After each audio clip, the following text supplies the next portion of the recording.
Thank you, Nivaldo. Thank you, Marcelo, for inviting me here.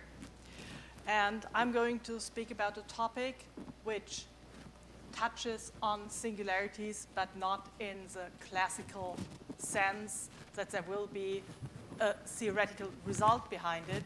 No, I'm addressing those people who are making progress in singularities doing calculations.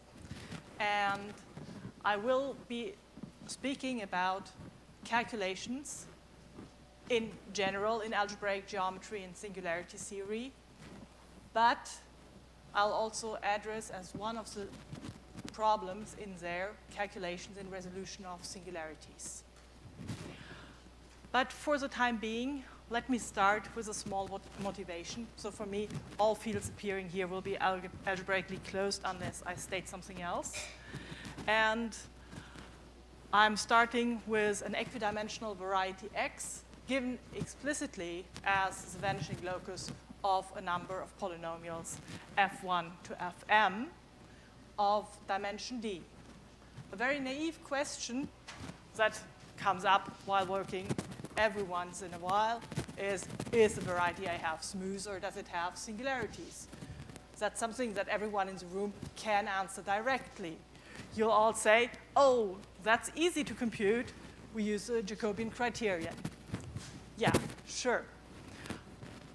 It's it's singular at a point if and only if the rank of the Jacobian at that point is less than maximal, less than n minus d.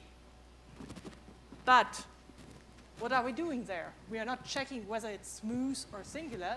We are really computing the singular locus because we are looking at the vanishing locus of the generators and the minus of the corresponding size of the Jacobian matrix.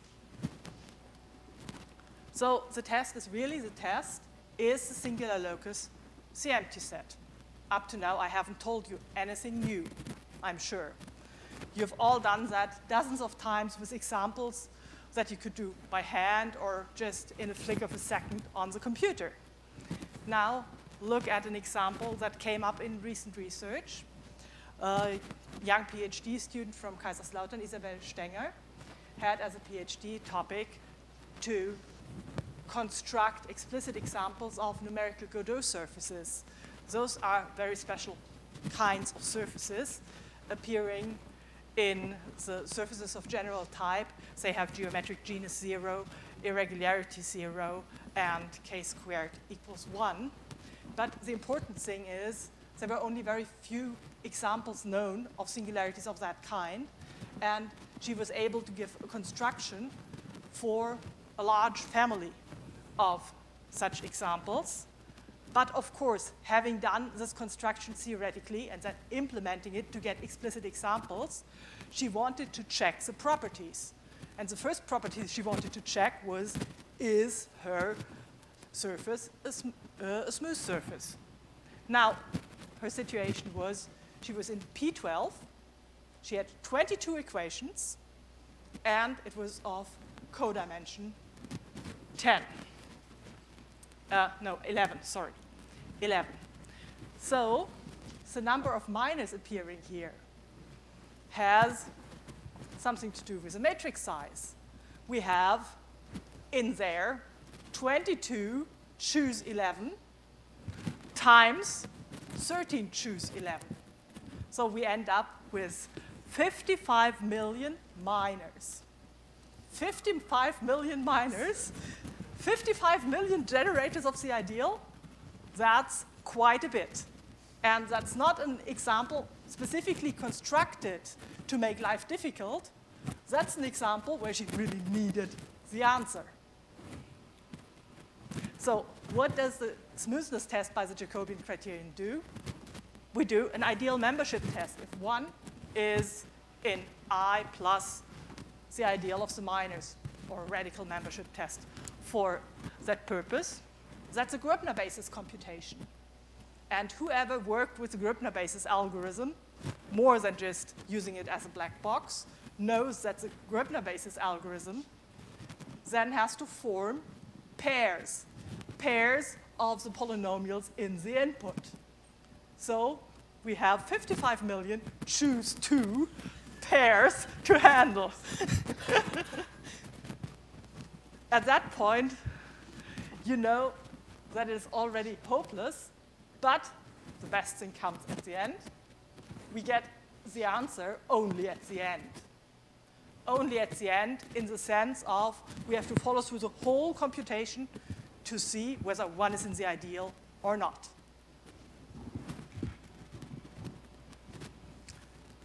So even for nowadays computers, that's a huge computational problem. And at this point, I have to make a small aside on computer development and nowadays computers. Because up to the year 2000, 2005, computers were getting faster and faster in their CPU. That was what hardware was pushing towards.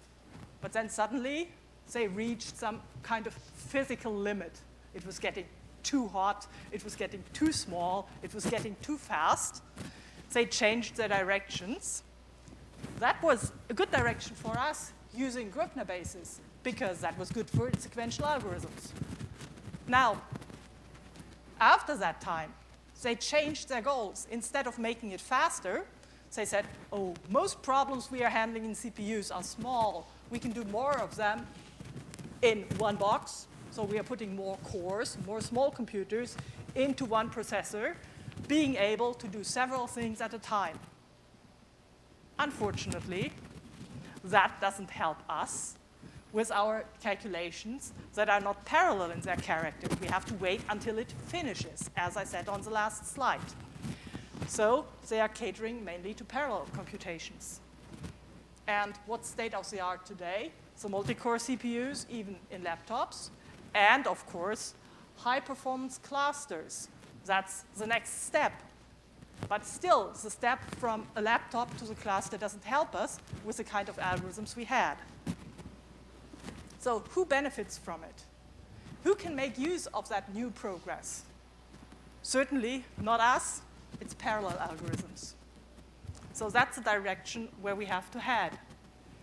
Now, some success stories have already been in mathematical computations, in parallel computing, numerical analysis, of course, and simulation of flows and turbulence. They have the experience creating parallel algorithms. And they have their solutions for the most important practical drawback, that is, for the management of your resources and for the management of your data. If you have several processors working on the same data, you have to manage that. It's not as simple as it was on one CPU. But what would we expect? Naively, we would expect that the increase in speed would be doubling if we double the number of cores we are using. Well, that's the ideal one, but we lose something on the way. So what limits us in reality? The first one, I already illustrated before, that's the critical chain, the longest non-parallelizable part of the algorithm. And that's the whole computation we had on the first slide. But also, we have to move data back and forth. And in contrast to numerical analysts, we are not handling just a number or a matrix of numbers.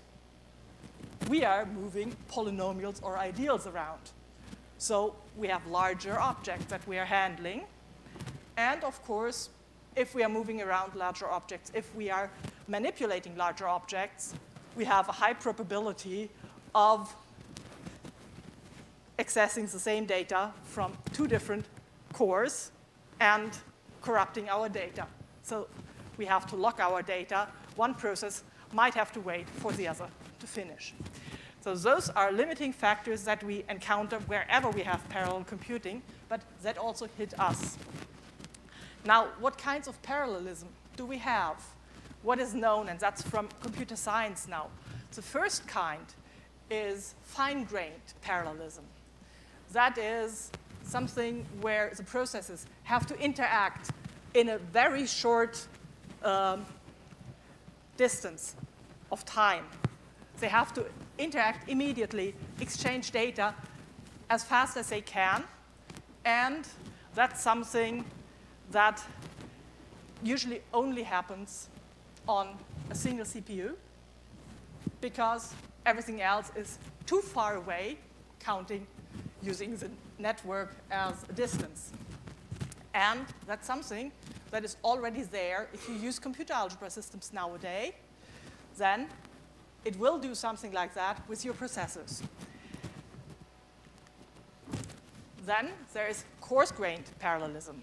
That means you can have several processes that need to interact, but they don't need to interact every split second or every tenth or thousandth of a second, but only at certain stages in the calculations they have to be in interplay. That's something you have in the numerical simulation, you have in finite element methods of the numerical analysts, but you'll also see examples in our talk. That is a kind of parallelization that we should aim for our calculations, unless we are in the third kind. The third kind is a so-called embarrassing parallelism. Yes, it's called that way, and it is simply the situation that something is parallel because you can do it in a disjoint way, like computing Milnor numbers at isolated singular points of a variety. That's embarrassingly parallel. Now, let's look at computing in algebraic geometry and singularity theory, on the other hand. That is, what are the main workhorses? The main workhorses are Gröbner basis, Buchberger's algorithm, Mora normal form. That's what we have here. And what do we know about them? Buchberger's algorithm has a worst-case complexity, which is doubly exponential in the number of variables. So for any computer scientist, it would be, oh, I don't even think about it. And he'll step back. But luckily, the average complexity is a bit lower, a significant bit lower. The algorithm has no obvious parallelization unless you go to stuff like Fourier's algorithms, which translated into linear algebra. And Gröbner basis algorithms are really unpredictable in their running time and in the size of the result. I could give you an example of a small polynomial system in which you just change one sign. And in one case, it will run for hours. In the other case, it will come back in a second. In one case, it will give you a standard basis of 2 gigabytes. In the other case, it will just give you 1. So it's really unpredictable. So we are not in an obvious setting for parallelization here. But parallelization has been used in algebraic geometry and singularity theory for some calculations. Of course, you're using computer algebra systems, the arithmetic underneath. That's a hidden parallelization, but it's there. It's fine-grained, it's using shared memory, and it's limited to the single machine you're on. Then, of course, embarrassing parallelism, not just the Milnor number example I had before, but if you really try to use Grauert's algorithm to compute the normalization of a curve, you can take a shortcut as soon as you know that you only have rather simple singularities on your curve, because for the simplest of the singularities of curves, you know the normalization directly, and you can write it down, so you can do it at each singular point separately, and then afterwards put it together. That scales up to the number of instances you have, because it's embarrassingly parallel. And then there is an approach which is borrowed from another field, from number theory. That's a modular approach. Go to characteristic P for one or several P's. If you have one, hands lift back. If you are in several P's, go back by Chinese remaindering. But that's not something which is geometric in its nature. That's just borrowed from number theory. So up to that point, no original massive parallelism in algebraic geometry or singularity theory. Now let's get back to our example.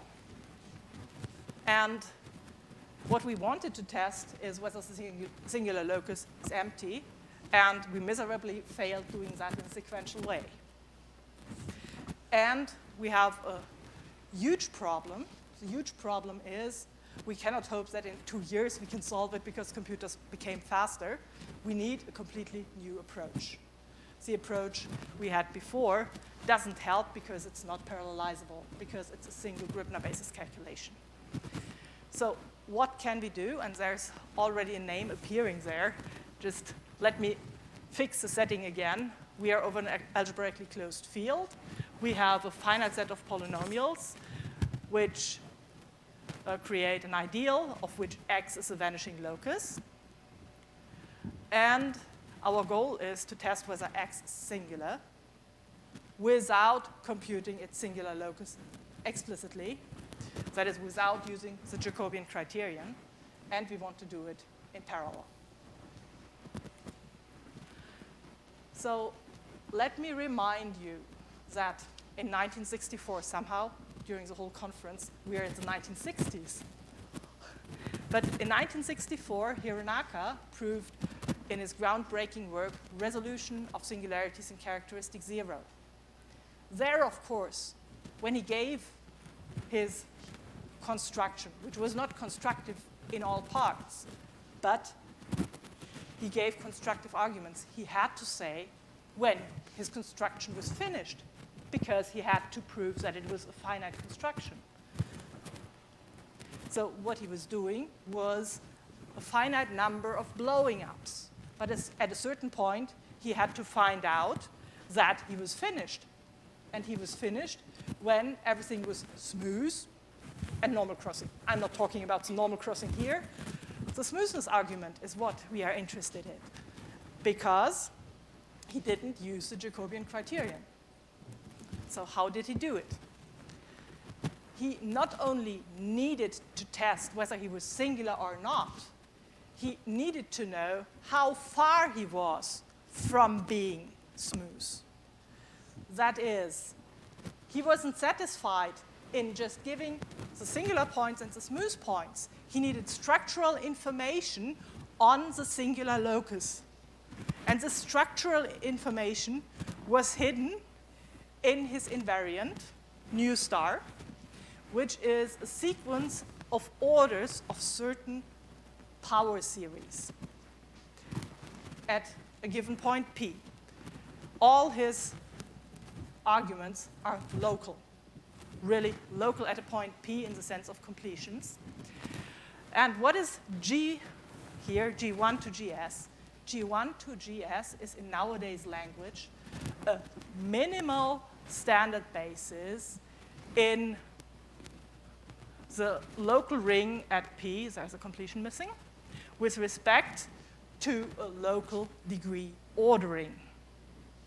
And then the elements of the standard basis sorted by increasing order, that is, by increasing degree of the leading term. Now, what does that mean? Apart from what's written there, it means that Hironaka, independently of Buchberger, invented standard basis in 1964. Both articles appeared in the same year. But Buchberger was dealing with the global case. Hironaka was dealing with the local case. And because the people interested in the different topics were not really interacting for quite a while, it took some years for them to notice that it was actually the same construction, the same constructive approach that both were using at that point. So when I'm talking about orders, I'm talking about the maximal K such that our power series G is contained in the respective power of the maximal ideal at the point. Or in other words, if you think complex analytically, we are talking about orders of power series. So that's the situation we have. And since this is a measure for distance from being smooth, we can also state in this way what it means to be singular. It means it is not the single smallest value that can be attained. Remember, we were equidimensional with our x. So it's all of the same dimension. That is, at each point, we can safely say we know, where's the pointer? Here. We can safely say we know how many ones we will see here. Because being of order 1, locally at a point, is the same as being smooth. So we are going down one by one with the hypersurfaces, each being smooth. So in the end, we are inside something smooth at a point P if we have that value. On the other hand, if our new star lexicographically exceeds this, then we know that we are singular. And that will be what we want to compute, but what we want to compute for the whole variety. So there's still work to do. The practical problem now is Hironaka's standard bases are local at a point. And in a variety, of course, we have infinitely many points.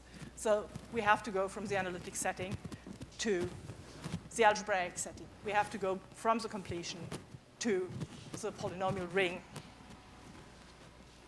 But how can we do that? First of all, how can we get our invariant new star? No matter whether at a point or in the algebraic setting. But first of all, we have to think about how to get new star. We have to define the order of an ideal as the minimal order of all elements of the ideal. Well, of course, that's something that is rather logical. And if the order of the ideal is 1 at a point, then we know that we have at least one element of order 1 in the ideal. Trivial at that point. But what does it mean for us? It means that the first entry is 1, because we can use that h as the first entry in our standard basis. It also means that v of h is a smooth hypersurface locally at P, which contains x. That is a very special case of Hironaka's idea of hypersurfaces of maximal contact. That's broken down to the simplest situation where we are of order 1. And we can also describe the locus of order at least 2 by just looking at our original generators and then the partial derivatives thereof. Because if we have something of order 1 in here, then the whole ideal will be of order 1, the ideal generated by F1 to Fs, and one of the partial derivatives, at least, will be of order 0. And being of order 0 means being a unit in the local situation. So at a point, this is only a non-trivial ideal, not the whole ring, if the order of F1 to Fs was at least 2, because then the order of the derivatives was at least 1, which means that the vanishing locus of this ideal is just describing the locus on X where we have order at least 2. In other words, we can do a first check, and I'm saying a first one, whether we have singularities or not, by checking whether our locus of order at least 2 is empty or not. And then we can proceed because we know that we have a smooth hypersurface in which we are contained, that we can move into our ambient space, take as a new ambient space, then choose a new system of parameters for our new ambient space, and proceed in the same way. Sounds simple for the moment. It isn't as simple as I just explained it, but those are technical difficulties. So that's what we saw. And I said, choose V of H as the new ambient space at P.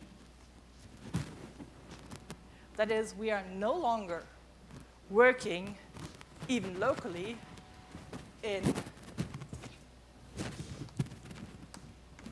K adjoined x1 to xn as a power series ring, but we are now working in here. So the question would be, how can we proceed here? And in particular, it is not clear at all that this H that we have chosen up there works for all P. Indeed, it only works for some of the P's, and we have to use another generator for another P, usually. Just think of xy minus 1. It's smooth. But there are situations where you can, no, I want x squared plus y squared minus 1 because that's easier to draw. So we take the circle. And of course, on the circle, you have some points where x is 0, some points where y is 0, but it doesn't hurt you. It just means that once you have to stay away from the y-axis, and once you have to stay away from the x-axis, choosing the respective variable as a system of parameters. But in the end, you have covered your space by 2 open sets, by 2 Zariski open subsets, even for this one example with one hypersurface, because there are situations where one of the generators vanishes, of the generators of the Jacobian ideal, and situations where the other vanishes. And if you look back to the previous chart, down here you see it's not just the singular locus of F1 that's appearing here, but that's the intersection of the singular loci of the generators. So we are not using the Jacobian matrix. Instead, we are using the intersection of the singular loci of the generators. And if this locus here is empty, then it just tells us that at each point we have at least one smooth generator. And that is what we want to use.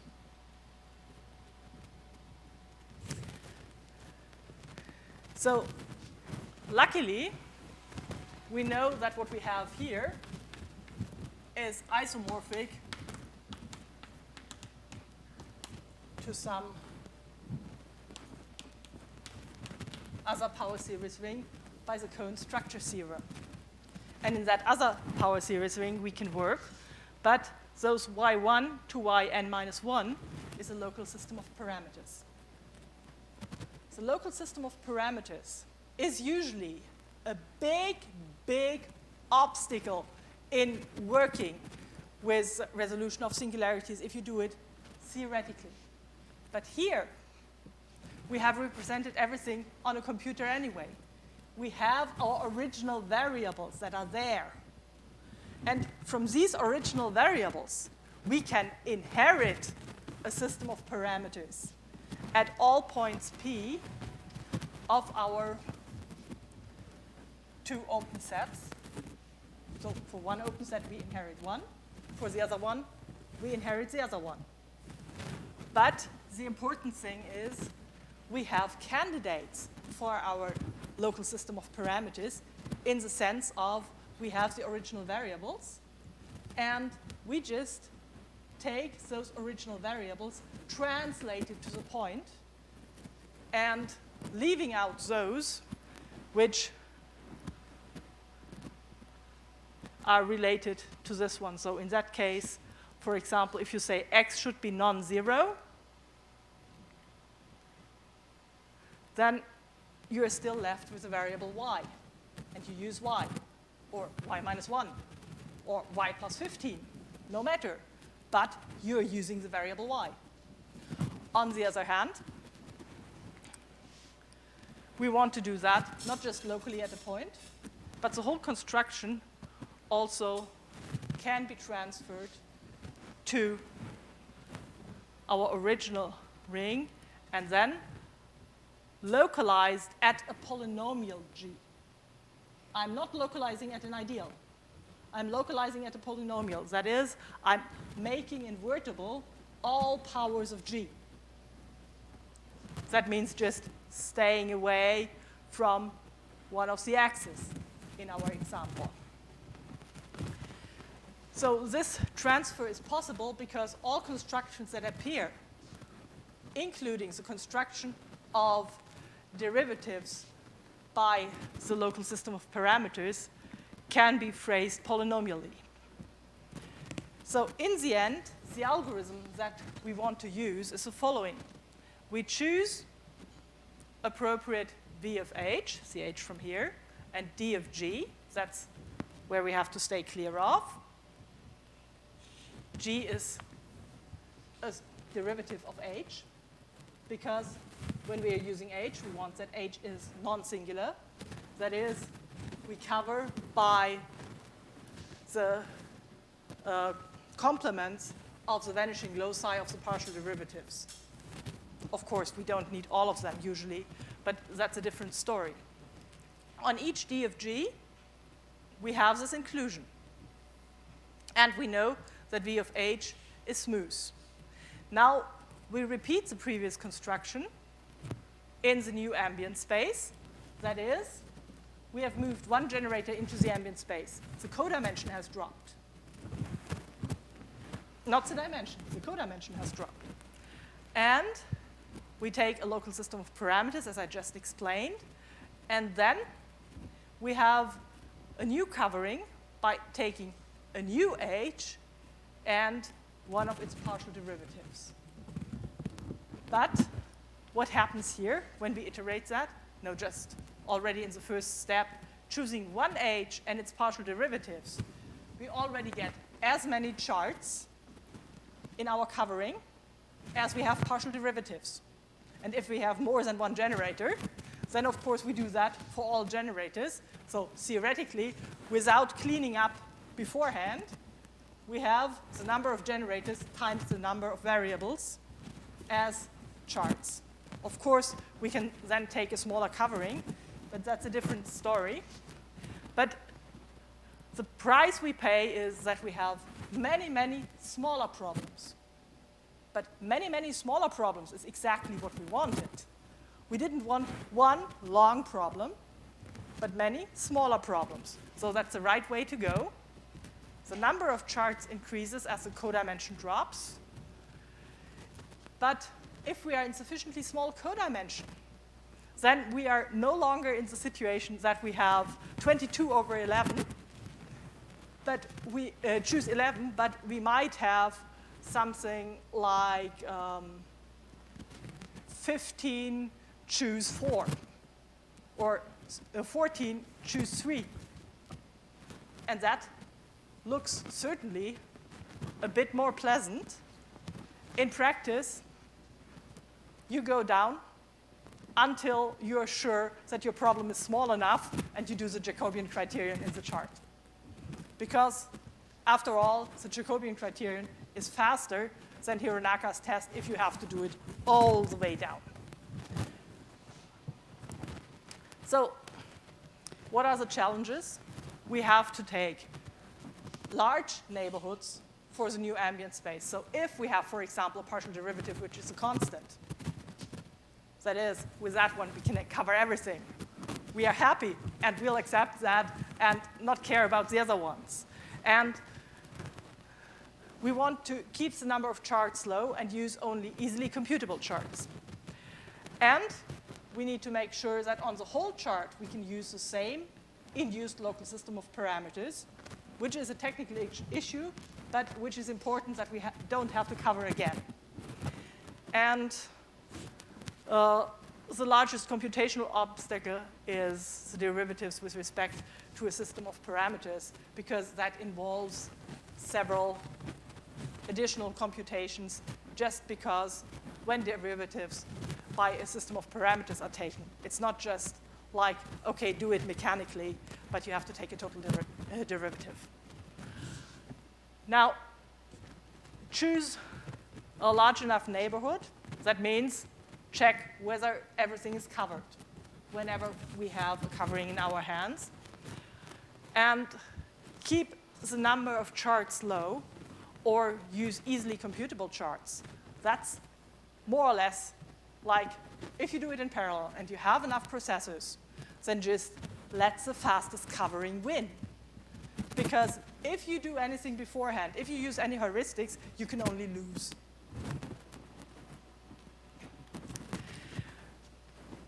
Now, we need a parallelization environment that can handle this. We need something with good scheduling because we are creating a lot of processes if each chart is a single process.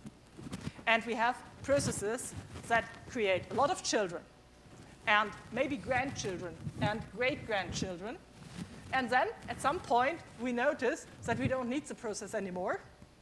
And we have to take all its offspring out of the ball game in a single moment. And we need a good resource management because we might have processes that run forever and others that are finished in the flick of a second. And we keep in mind, we are mathematicians. We don't want to program that all by ourselves. And it should be robust against our huge variations in computing time and size. So what did we use? We used something which is state-of-the-art, out-of-the-box parallelization environment. You could put in any parallelization environment that you would like to use at that point. We used GPI space mostly because one of the main developers was right next door, and it was easy to find our way into the new way of thinking.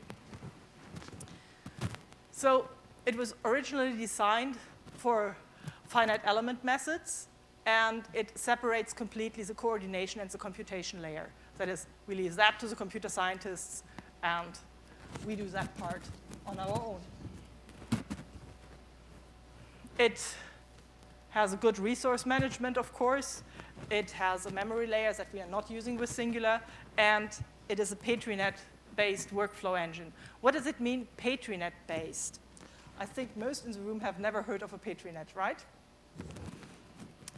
So a PatriNet helps you to get the parallelization out of your algorithm automatically because it writes an algorithm in a completely different way than before.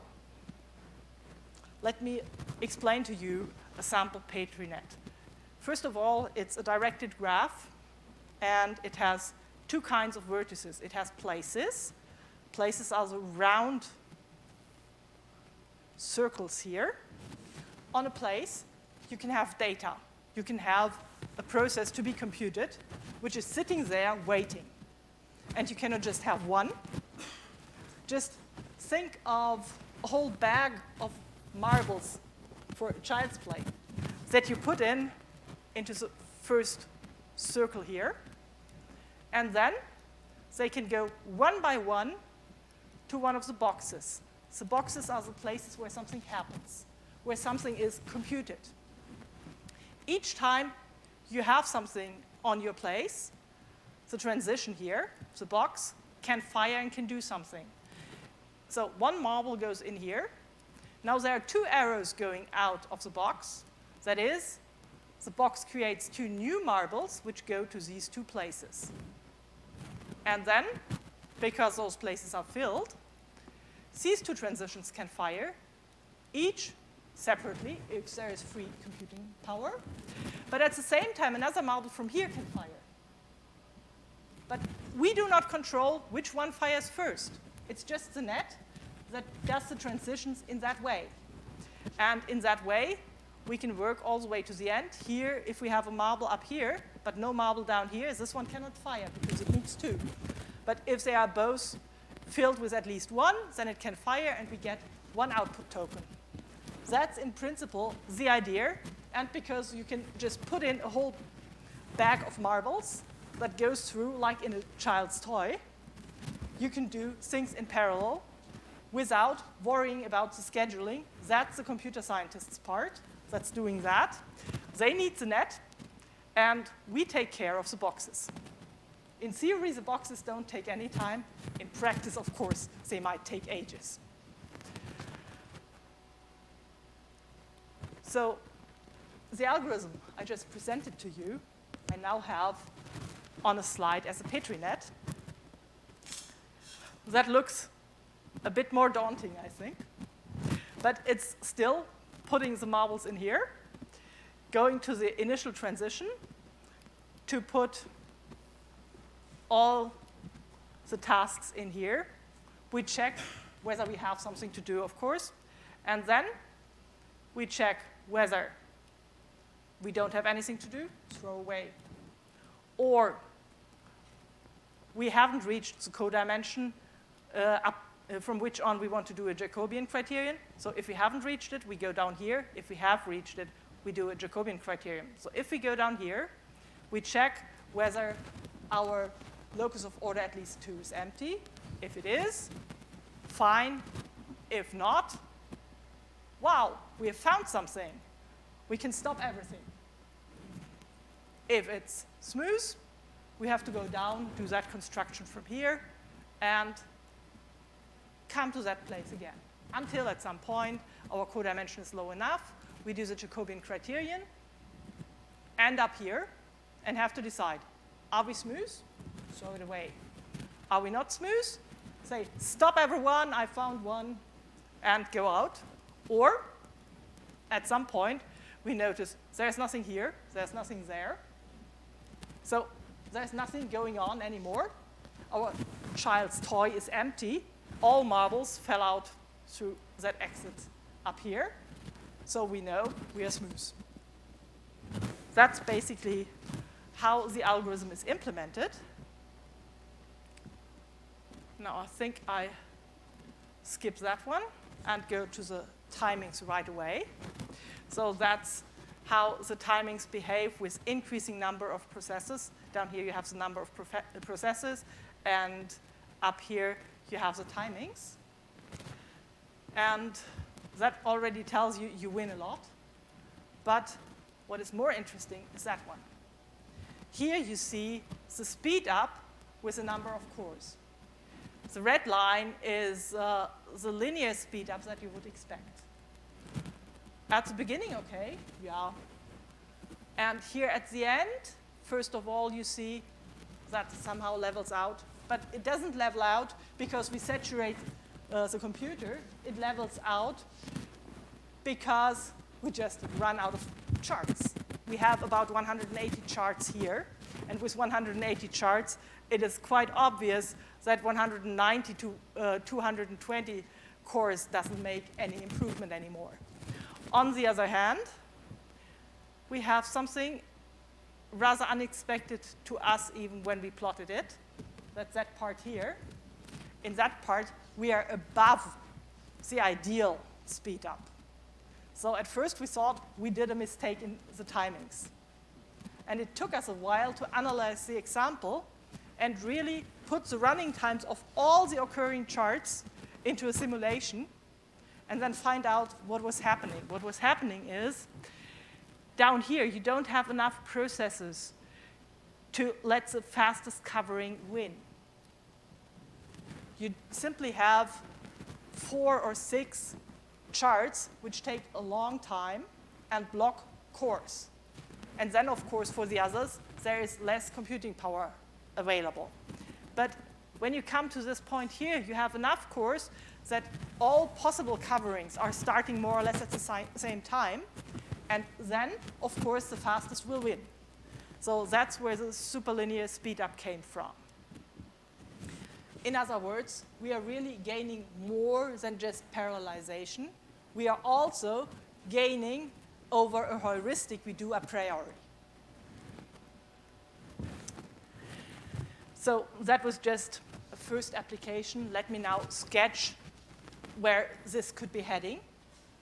The first is we already had Hironaka's resolution of singularities here on the slides, and we have this sequence of blowing ups. The sequence of blowing ups at given centers has, of course, two tasks. One, compute the center for the upcoming blow up, and second, do the blow up. Doing the blow up, I'll come back to that on the next slide, but for finding the centers, it's again, in some modified way, the idea that we already had for our new star.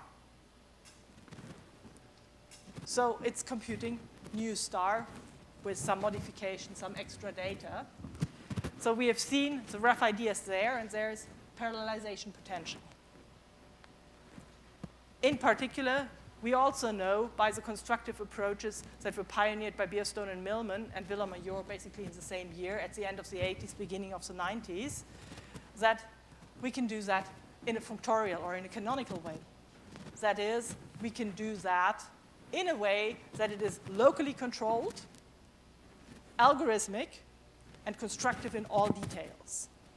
That means whenever we have covered with charts, we can just stay in the charts and do it in the individual charts. Now, I said I come back to a blowing up. How do we do a blowing up in an arbitrary center? I think every singularity theorist does in everyday life, blowing ups at points. But what if the center you want to use is, for example, a circle in 3 space? Then you don't want to continue doing it by substitution. You really want to do it properly as an implementation of the approach of the direct sum of I to the k of the powers of the ideal of the center. And to implement that on a computer, whoops, you just use that map. Your original variable stays the same. You add one new variable, a projective space variable, for each generator of your center, and you map that variable to t times the generator of the center. And then you take the kernel of that map, and the kernel of that map is precisely the ideal of the blow-up of the ambient space. And then, of course, if you have the blow-up of the ambient space, you can compute any total transform, any strict transform, any controlled or weak transform of some subvariety of your original variety or of your original ambient space. Now, here is the Petri net for desingularization as it appeared in our article for a parallel algorithm for desingularization for surfaces in arbitrary characteristic. And even in the arithmetic case, again, you have an initial transition which puts your tokens here. You go through the choice of center, blow up. Each blow up gives you, of course, because you're in projective space, a number of affine charts. So you get many tokens out of the split here, which just splits up your projective presentation of what you got into affine charts. And at a certain point, the locus of maximal invariant is just the whole thing that tells you you are finished. You go down, you have to do the gluing until you have covered everything. So that's put something into done and glue, check whether you have everything. If you haven't covered everything, take the next one. If you have covered everything, then just finish. That's in principle how you can parallelize that. And that's also where we are heading. Now, for a very simple example, the tree of charts that you are getting already looks like this. That's an example you can easily do by hand without using more than 2 pages. But still, you see here from the first chart, you have two charts arising. So we have blown up something of codimension 2 here. And then again, we are going down. Each line that we are descending is a blow up from the chart we have to the charts that are following further down. The important thing that I want to point the younger people in the room to is when you do blow-ups by hand and you do resolution of singularities, the most common examples you are seeing are something like ADE singularities. There, the whole thing looks, when you do it in a lecture, more or less like one big branch and nothing else. That's not what you see in reality for general examples.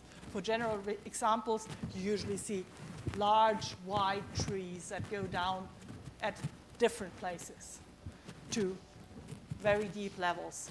It's not surprising for me if I see a tree with 500 or 1,000 charts that would then end up with something like 100 leaves. But that was just a side remark to tell you how big this could be. Now, that approach that I explained to you is not just useful for resolution of singularities. If it were just useful there, then there would have been no point in speaking about this to this audience. It is a paradigm for a new approach to doing calculations in algebraic geometry in singularity theory. That's why I presented it with a rather trivial example. And we have done experiments with fan traversals in the sense of Röpner fan, GIT fan, or tropical varieties, where you have always a fan and you go to a neighbor. That is, you're given one facet, you go to all neighbors at the same time generating tokens, and you're checking whether the tokens you have generated have already been treated or not. If not, they stay in the system. If they have been treated, they are discarded. Tree traversals already appear if you just want to find certain subvarieties in more than one chart in your tree of charts from the resolution, for example, because that's a tree. You have to go from one leaf all the way to a common ancestor and then down to the other leaf again. So that's a tree traversal, and those tree traversals become vital if you want to do applications like theta functions. And for theta functions, that's about counting. And if you are counting, you have to make sure that you're not overcounting, so you have to compare. You have to make sure that you really know what you're seeing in which chart. So that's something we have right now in ongoing projects with Bernd Schober, Christopher Voll, and Josh Maglione. Christopher Voll being one of the leading experts in theta functions. And that is an ongoing project. And in general, you want to do these parallel approaches whenever it's a big problem and you know you can do it by coverings, or you can do it by stratifying something, or you have some other way to break it up into smaller pieces. And that is basically the message I want you to take home. The message is, don't be afraid of parallel computations and use what algebraic geometry and singularity theory give you as means to break a problem up into smaller problems. We have reached the level of matureness of parallelization systems that we can now do really big or really complicated tasks also with those systems without falling over our own feet. So what I was talking about today is mostly in some recent articles. The first three are together with Janko Böhm, who is an algebraic geometer and specialist in computations, and with Mirko Rahn, who is a specialist in parallel computing and parallel computing architectures. And the last one here, that's the one on desingularization. There we also have Bernd Schober, who is an expert in resolution of singularities, as I am too. So that was what I wanted to tell you today. And I hope, even so it was a bit off topic for this conference, it was a pleasant talk to you, for you.